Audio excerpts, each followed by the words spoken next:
ஓம் சாய்ராம். என் அன்பு குழந்தையே, என் பிள்ளைகளின் வீட்டில் தேவை என்பது இருக்காது என்று நான் வாக்குறுதி அளித்திருக்கிறேன். ஆனால் பெரும்பாலான வீடுகளில் இந்த குடும்பம் சாயியை கும்பிடுகிறது. எனினும் வறுமை, சண்டை, பிரச்சனையில் தத்தளிக்கிறது என்று கேலி பேசுவது என் மனம் வலிக்கிறது. உன் வீட்டில் நடப்பது என்ன? நாலா பக்கங்களிலும் பிரச்சனைகள், சமாளிக்க முடியாத அளவுக்கு நெருக்கடிகள், வெளியே காட்ட முடியாத அளவிற்கு அவமானங்கள், அவமரியாதைகள். சின்ன விஷயம்தானே என்று அலட்சியமாக பார்த்த விஷயங்கள் எல்லாம் இன்று உன் கண் முன்னால் பூதாகரமாக வளர்ந்திருக்கிறது. நீ மனதால் எழுதிய கோரிக்கைகளை படிக்க எனக்கு கண்ணீர் முட்டி வருகிறது. தங்கமே, எனது அருள் உனக்கு பூரணமாக இல்லை என்று நினைக்கிறாயா? அப்படி இல்லை. எல்லோருக்குமே என் அருள் பூரணமாகத்தான் கொடுக்கப்படுகிறது. இருப்பினும் நீ கஷ்டப்படுவதற்கு காரணம் உனது பூர்வ ஜென்ம வினைகள் அல்ல, உனது அஜாக்கிரதையான போக்கு. என் மீது உனக்கு முழுமையாக வராத நம்பிக்கை பூர்வ ஜென்ம வினைகளை முடிவுக்கு கொண்டு வந்த பிறகுதான் நான் உன்னிடம் நிரந்தரமாக தங்க முடிந்தது. உடனே என்னை நம்ப ஆரம்பித்தாய். உனக்குள் தன்னம்பிக்கை வளர்ந்தது. இப்போது ஒரு பிடி தளர்ந்து நீ தள்ளாட ஆரம்பிப்பதற்கு காரணம் உனது அஜாக்கிரதையான போக்கு.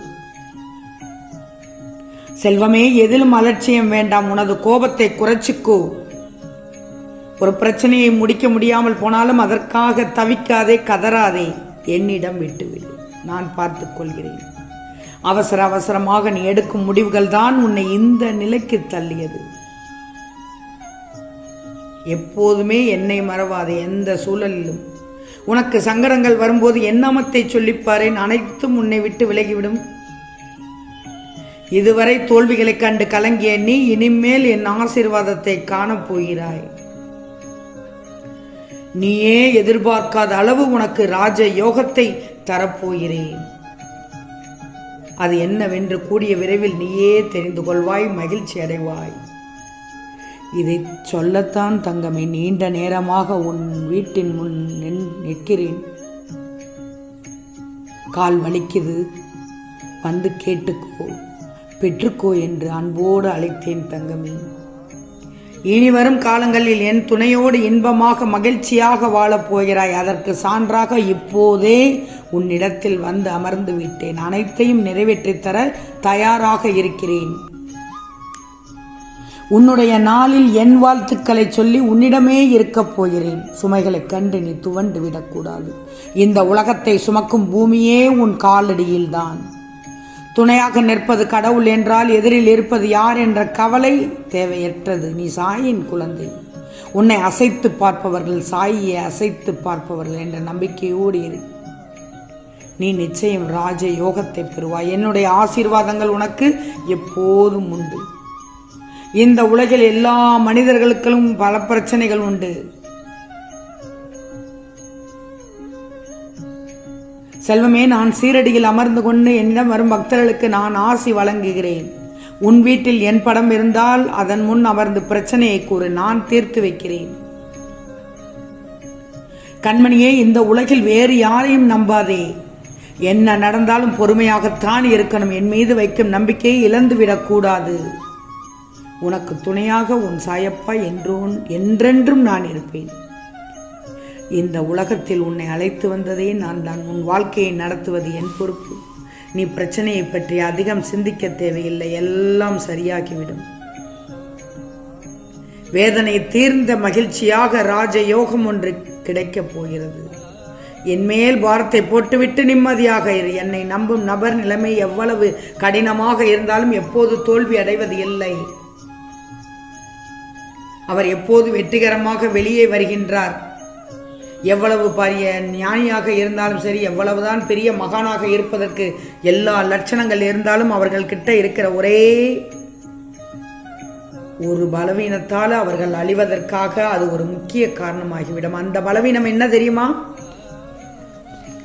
அது மனிதனுடைய அகங்காரம். அந்த அகங்காரம் மனிதனுடைய பக்தியையும் சக்தியையும் தலையையும் பிறகு அன்பையும் அழிக்க வாய்ப்புள்ளது. ஏன்னா அகங்காரம் என்பது மனிதனை குருடனாக்கிவிடும். தன்னை தவிர தன்னை சுற்றி இருக்கும் மனிதர்களை பார்ப்பதற்கு அந்த அகங்காரம் விடவே விடாது. அவன் தன்னையே மறந்து விடுவான். தான் ஒரு அற்ப பதர் என்பதையே மறந்து விடுவான். அகங்காரத்தை விட்டொழிந்தால்தான் வாழ்க்கையில் உள்ள தடங்களை எல்லாம் தாண்டி நீ வாழ முடியும், வாழ்க்கையில் முன்னேற்றமும் அடைய முடியும். அகங்காரத்தை இன்றே விட்டுவிடு. என் அறிவுரையை முழுமையாக கேட்ட உனக்கு ராஜயோகம் ஆரம்பிக்கப் போகிறது. நிச்சயம் உனக்கான பதிவு இது. இந்த பதிவை கேட்டு உன்னை நீ மாற்றிக்கொண்டால் ராஜயோகம் கிடைக்கும் தங்கமே. செல்வமே, நதி ஒருபோதும் தன் பாதையில் இருந்து பின்னோக்கி செல்வதில்லை, முன்னோக்கித்தான் சென்று கொண்டே இருக்கும். நதி போல் இரு. கடந்த காலத்தை மறந்து எதிர்காலத்தில் கவனம் செலுத்து. பிரச்சனைகளையும் வாய்ப்பாக மாற்று. அது உன்னை வெற்றியாளராக நிலைநிறுத்தும். உன்னை புறம் பேசவும் கீழே தள்ளிவிடவும் பலர் இருந்தாலும் பரவாயில்லை. உன்னை கைதூக்கிவிட ஒருவராது கண்டிப்பாக இருப்பார் என்பதை மறந்து விடாதே. எண்ணங்களில் இருப்பதுதான் நீ நடக்கும் பாதையின் இலக்கணம். துன்பங்கள் மட்டுமே நீ நினைத்திருந்தால் துன்பம் மட்டுமே தான் உன்னோடு இருக்கும். முயற்சிகளை உன் எண்ணத்தோடு பயணித்தால் உச்சியை, வெகு தூரம் உச்சியை அடைவது உறுதி. என் செல்வமே, வெற்றியை மட்டுமே எண்ணி சென்று கொண்டே இரு, பயணப்படு என்று தான் சொல்கிறேன். சுற்றி உனக்கு பல வழிகள் கிடைக்கும். எண்ணத்தில் இலக்கு இருந்தால் வெற்றி நிச்சயம். தனித்துவம் எங்கே இருக்கிறது? தனித்துவம் உருவங்களில் அல்ல, உன்னுடைய செயல்களில்.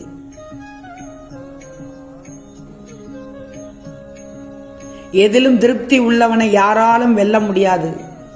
தேடப்படுவீர்கள், தொலைக்கப்படுவீர்கள், இல்லையேல் நிராகரிக்கப்படுவீர்கள். அன்பிற்கான விதிகள் என்றும் மாறாதவை. நீ அறிந்து கொள்ள 1000 தகவல்கள் இருந்தாலும் நீ அறிந்து கொள்ள நினைக்காத வரைக்கும் எந்த ஒரு புது செயலையும் உன்னால் செய்ய முடியாது. நல்லா தெரிஞ்சுக்கோ. எண்ணங்களை சிறைப்படுத்தி மன எழுதுகோள் எழுதும் எழுத்துக்களின் மைதான் உணர்வுகள். உலகத்திலேயே அழகான விஷயம் எது தெரியுமா?